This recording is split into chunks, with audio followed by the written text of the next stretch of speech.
شهید محەممەد ڕەحیم کەریم سەلمان. شهید محەممەد ڕەحیم کەریم سەلمان لە ساڵە 1970 لە حەی و جەمیلە لە شارە بەغدا هاتە سەر دنیا. خوێنینە سەرەتایی و ناوەندی و ئامادەیی تەمام کرد.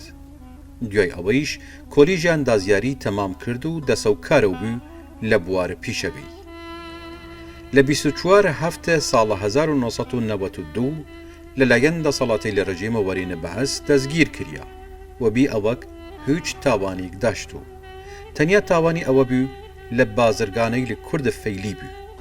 شهید محەممەد هەر لە هەمان ساڵ 2 ڕۆژ لە شوون دەستگیرکردنی دەریا لە سێدارە.